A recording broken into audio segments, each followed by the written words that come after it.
பயங்கரமான சத்தம்.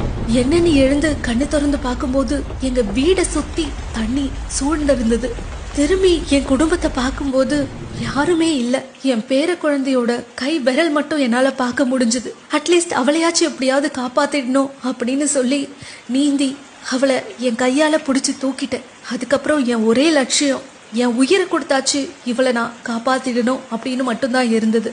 கண்ணு கெட்டுற தூரம் வரைக்கும் ஃபுல்லா இருட்டு. அந்த இருட்டுலயும் எப்படியோ நீந்தி தப்பிக்க முயற்சி பண்ண ஆரம்பிச்சோம். நாங்க போயிட்டு இருக்கும்போது ஒரு 2 மாடி கட்டிடம் இடிஞ்சு தரமட்டமா உள்ள போய்கிட்டு இருக்கு. நாங்க தப்பிச்சு ஓடி ஒரு காட்டுக்குள்ள போயிட்டோம்.